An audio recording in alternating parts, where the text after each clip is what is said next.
Hello and welcome to InBusiness. We have a real estate which is doing pretty well in Goa, and that too at the high end, or you may call it luxury segment.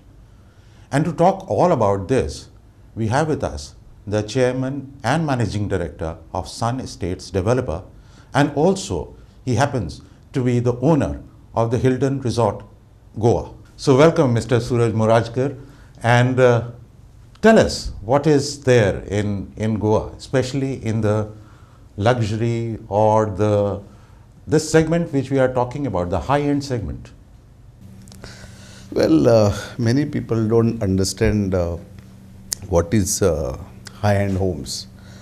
But high-end homes is something that attracts people who wants to spend maximum time into their houses. It attracts to somebody who feels they cannot get it back home, especially in surrounding of Goa. So, Back home means?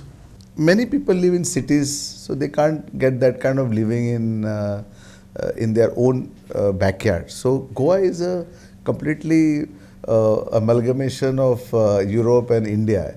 And what I feel in my description of high-end home is, I want to give you a little bit of an idea how this home started in Goa. Actually, if you go to see, there are many high-end homes in Goa even before we became India. Because if you look at the beautiful homes, large space, beautiful mansions, and there were a lot of large properties around it. There were munkas, there are so many people. So that was actually the concept of a luxury homes. Now obviously when the time came, there were no capital available with lot of people. So it was not possible to do high-end homes. So now the concept of high-end homes we started in 2000, where as a developer, many people could not afford to buy in the cities. So they went in the villages where the land was 1/10. And people like us who started building those houses, because as a student we never had money. We were just coming out of the college. So we started buying land at a cheaper prices, started doing JVs, and it started attracting people who had done very well for themselves. Industrialists, entrepreneurs, CEOs who wanted to come down to Goa and spend their time. So we, as a young developer, used to buy that land at like a completely throwaway price, and there was no much capital spent on the land. So we used to spend a lot of money on the house. So the house was just bigger and bigger and bigger. So there was no point in making a smaller houses on a large tract of land. So those houses started, developing an interest to certain segment of people. Initially, as I said to you, for entrepreneurs, for industrialists, for sports persons. So it started developing, and because the land was cheaper and the construction was not that expensive those days earlier, and just then the direct flights were making inroads to Goa. So slowly it started picking up, and large land with a large property. And it's not just about building a large house, it's also giving a character to the house, also bringing life into the house, bringing luxury into the house, bringing the right kind of architecture to the house. See, the people who came to buy here those days had seen the entire world. For them, they wanted houses to be in a very scenic locations. They wanted the houses to be well attracted. They could spend more time. They can get peace of mind. Some people always wanted to come and get away from their job and spend maximum time with their family time. So all those advantages they could get one flight away, which is either you come from Bombay, Delhi, Pune. So I think that concept of a larger house where you can spend maximum time and feel at home, I think that's what is luxury, what we call it. So what kind of clientele do you have? If you can share some profiles? So Well, actually, to be very frank, Mr. Sai, my clientele has grown organically. You know, somebody like me who started real estate 26 years ago, just coming out of playing cricket and doing my first project. So my clientele has grown over a period of time. I've learned my job on work. I have built slightly smaller houses. My first house could be in the range of 9 to 10 lakhs in early days to almost 20 crore a house now. But it attracts certain type of clientele. And we have done a lot of mistakes also while we were building. You know, we were building initially not considering the monsoon of Goa. And we realized it immediately and we changed our architecture and made sure that all our homes has protection, all homes have the right kind of climatical adoption. And the clienteles who attracted to us, as I said to you, cricketers, film stars, industrialists. So they never bought those houses because they love me or so. They bought the houses because the houses had some kind of a character to them. The houses had some kind of attraction to, so that they feel they will get some pleasure out of those houses. So we learnt it, from a small house to gradually making, slightly bigger and bigger. So out of these clients who are buying houses here in Goa, how many of them would be actually staying in Goa or just having it as a holiday home? see, initially, What percentage, if you can say? Yeah, because initially when we started, we kept the consistency of making only holiday homes. We never made homes which were where you could come in 24/7. But it had all ingredients to stay 24/7. But the clientele whom we could attract were in villages. So for us, they were always a holiday home. For somebody who lived in city could come to stay in the village. So we never thought that who would be our client. We started these houses because we could not afford to buy houses in the city or other land in the city. The land was 1/10, so we started building them in the villages. So having said that, those houses are all purpose, but most of the people who come here, they come, what do you call it, mudasak, in our Konkani word, which is called for a change of mind, change of climate, change of feeling. So the houses has all kinds of attraction, So you could stay 24 hours. You talked about land, and obviously Goa is a small state. Being a small state, there's a scarcity of land. So now with new projects of yours, how difficult are you finding to acquire land?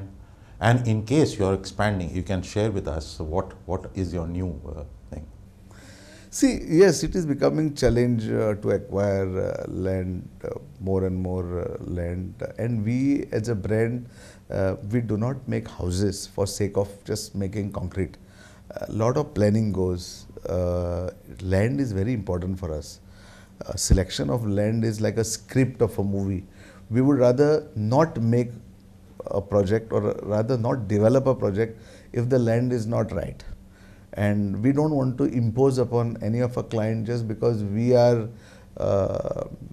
convinced with the land. We want our clients also to convince the land. So at this stage, we make sure that the houses that we want to build has to have view.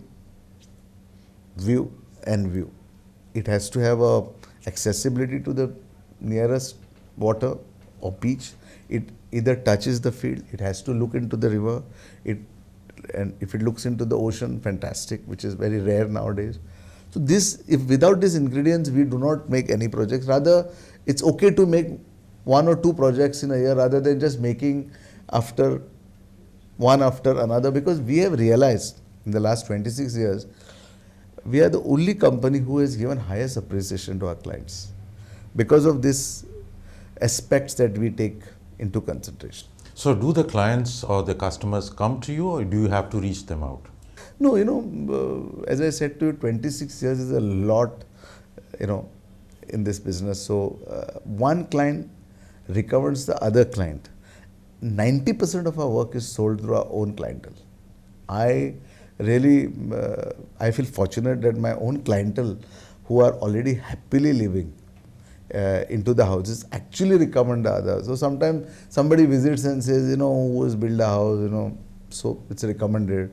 So, it goes especially through word of mouth. 90% of my work is sold through word of mouth. And one of the main reason that we get sale is we've been using a lot of international architects. We get them to Goa. We show them how Goa is. We have done enough R&D so that we don't do mistakes. We show them what is Goa's profile is. We don't want to build houses which doesn't have a local identity. Somewhat, of course, now we have to put a little modern touch to it, but we want to keep one or two things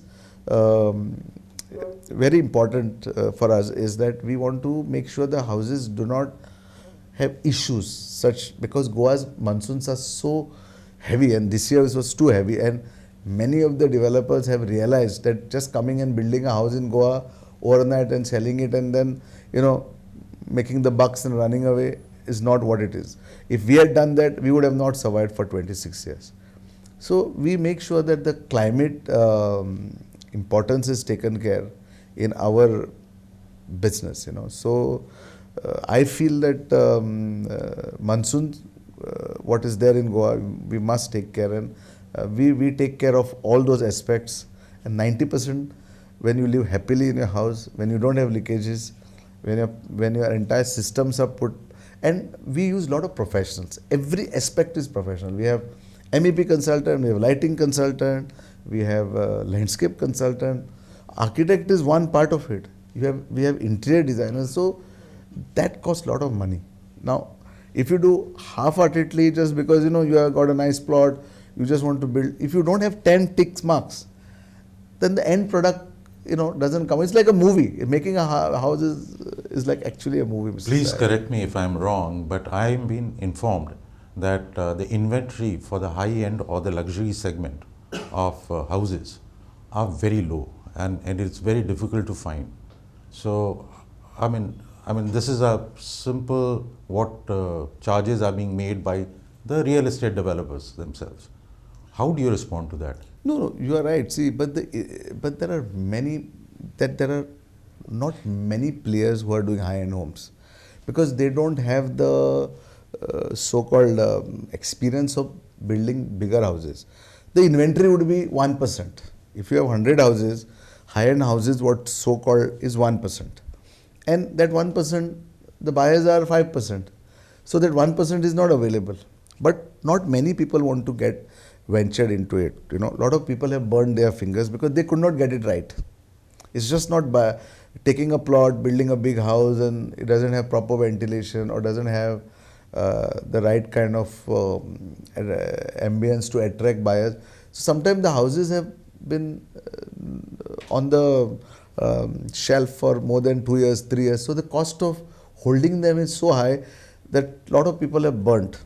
So you need to have those correct ingredients, where to make it, how to make it, what the customer looks at it. So there are few players who have mastered this art of making houses, So the inventory is very limited. So you will have 99% other houses available, but this is 1% or 2% inventory, you see. So, but unfortunately, of late, the marketing of these high-end houses is made in such a way that you just take a plot, you make a beautiful house and you sell it. We don't know, unfortunately, some of the customers may not have idea that building a beautiful house, looking nice, you do a beautiful makeup, and it doesn't mean that in the evening you should look what you are real, no? So some of the houses currently should face the correct monsoons of Goa and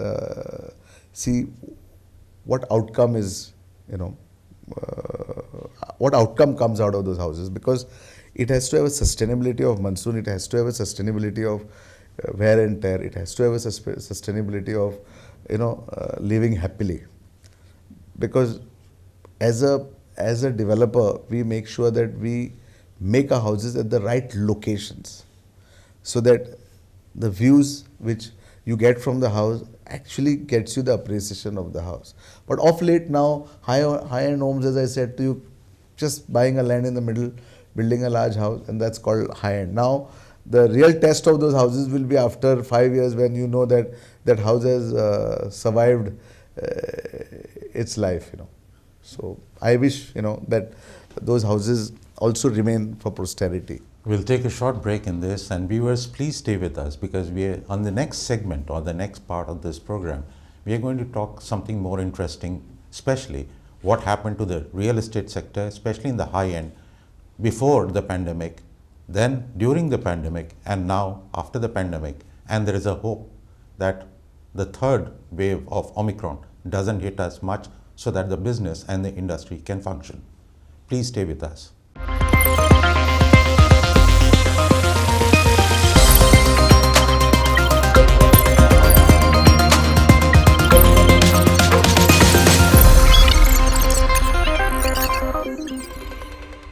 Welcome viewers, thank you for staying with us. We'll continue with Mr. Suraj Morajkar, who is been talking about the real high-end real estate business and what he calls him luxury homes as well. What happened pre-pandemic, what has happened during pandemic, and how do you see the picture emerging after pandemic with the threat of Omicron? How you analyze yourself? Like I would say pre-pandemic, post-pandemic would be October 2021. So till that period. You see, nobody expected this pandemic would hit us. Earlier it was the kind of people who are coming. Let's say today we have 100 people coming in a week. I suggest that time in a percentage there would be 5% or 10%, and those 10% of clientele, I think 5 or 7 developers were fighting who would win the battle to sell them. So that was a stage pre-pandemic, because there was no much demand. Why? Because nobody had thought that they wanted a second home. Please understand that only when the pandemic came, people started thinking the other way. So if there are 10 people, as I said to you, only 7 people had to, and that out of the 10, we have to see who will buy out of those 10, Convertible. So you should be lucky if you got the buyer, before pandemic. But in pandemic period, suddenly every developer got panic. They didn't know which way the tide will hit. Everybody were thinking that what will happen now? Will people spend money? Will people, how the real estate industry was really panicking, because you can't keep projects on hold. You need capital. We didn't know whether people who had booked houses, whether they'll continue paying, because they didn't know how the future of real estate or how the future of, daily living. And that time, the houses which we were selling were not as expensive as what today, they are. So somewhat when that first wave got over, we saw a flux of people coming to Goa, and the number from 10% changed to 50%. That means last year, March, April, around April. No, March, April was a pandemic, but somewhere in August, that was once the first phase got over, we saw 50% people coming. As I said to you, there were 10%. Now there are 50% people coming and looking for houses. In that 50%, most of the developers sold their inventory, But people sold like hotcakes, right? Yeah, because they didn't know. Imagine they were panicking, what will happen? But people like us who were not coming to the negotiations of some of the buyers who were trying to throw, because we knew our product was good, we were good located, so we never went and pushed. Although it was pandemic, people like me kept the inventory on hold, and believe me, after second wave, we actually sold the inventory for 1.5 times more than what we could have sold if I was if I was panicked and sold it. So it actually worked out better in the second. For people like us, it worked out because we were lucky that we didn't sell them. But inventory got over in the first phase, first pandemic. Inventory was very less, and mine inventory was very 80% ready, and people were wanting to move in the houses which were almost 80% ready. So we were lucky that in the last 60, 80, 90 days, we were managed to get the kind of price that we were looking at, and people are paying still. People are paying. Now the new inventory will come up, but the new inventory was made in hurry. You know how it is. You want to sell it. Because there is a demand, then obviously. Yeah. Unfortunately, there are brokers who have become builders now, who may not have the ingredients of a real developer. But those kind of houses will live short term. Their future is short term. Because everybody is becoming a developer and everybody wants to come and build a house, because today the rental business is also quite a revenue generating. So a lot of people come by, and the rental that gets generated gets them 6-7% revenue. So also that is another angle that many people are coming to Goa, to stay. So what is happening in the ecosystem of real estate in Goa? See, there are 2 or 3 things that I look at it. One is, people like me who owns a 5-star hotel. I spent quite a large amount to make a hotel, because a 5-star hotel needs at least 100 tick marks, especially for international. Whereas today's developers are just building houses, they are renting it. The kind of guideline what a 5-star hotel has, unfortunately, these rental houses do not have. And it is actually that Goa will never see 5-star hotels if such kind of trend keeps on happening, where there is no accountability. Today, the rental business that is happening, the electricity department should actually go and see that they are losing revenue, because nobody is paying commercial taxes. Nobody is paying commercial taxes to the authorities. Why?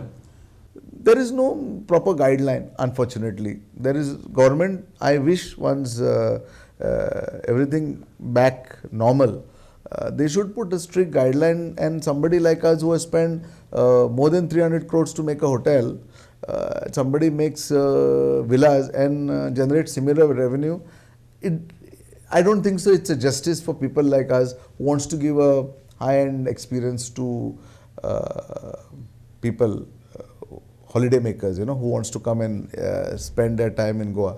So that's one area, but that is actually attracting the sale.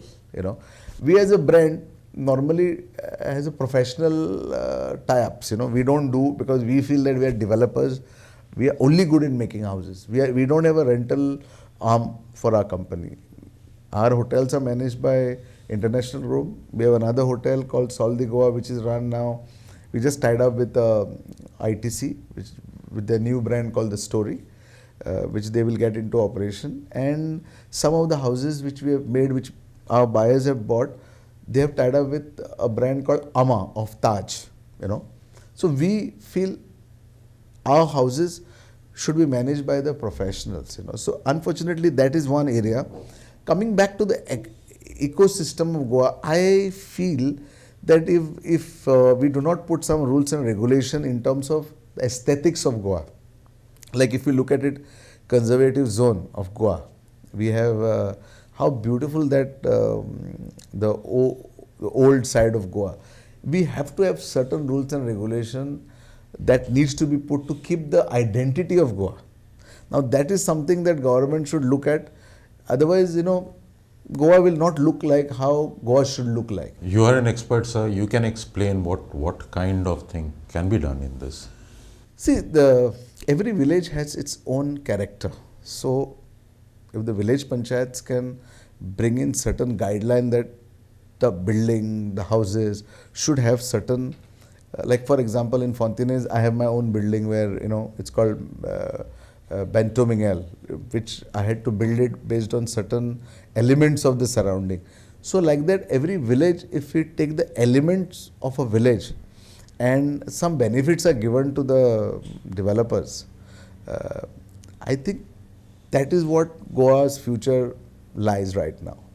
If we don't consider those guidelines, So that TCP has to take a call. I'm sure at some point of time the villagers, some learned citizens of Goa will come up with some suggestions to the government, and that is what I feel. I want to see my Goa how it is to be, and it's obviously a part of Goa has the Europe in it. Of course we are all Indians. We love to be Indians, but I feel that if that character is already left, let's leave something for posterity.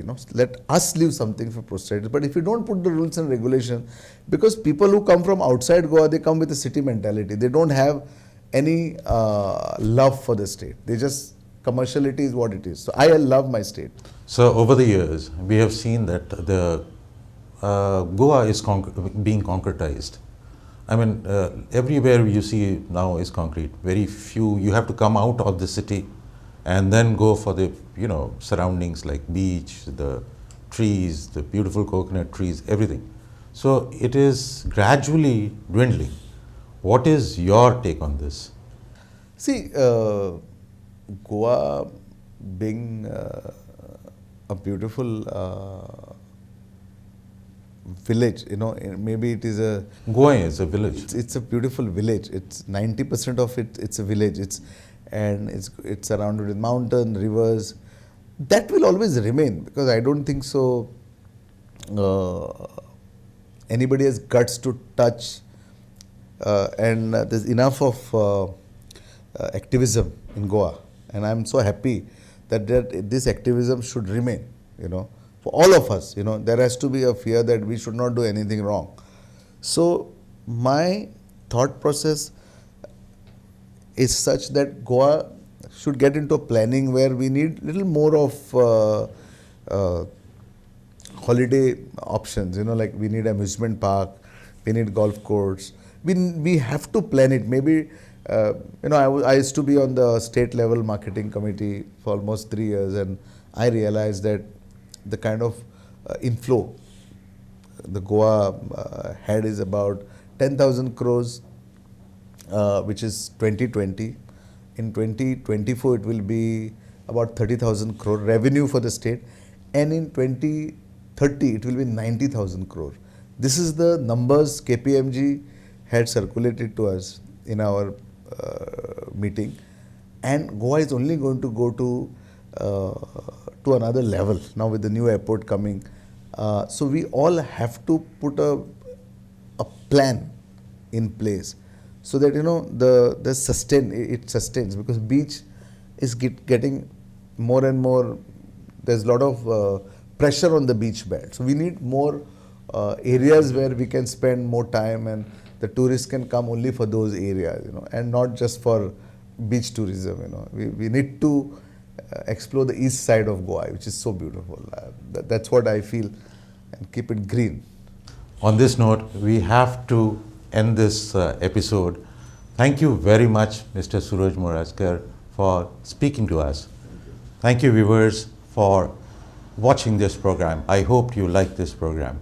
I'm your host, Vikant Sahay, signing off.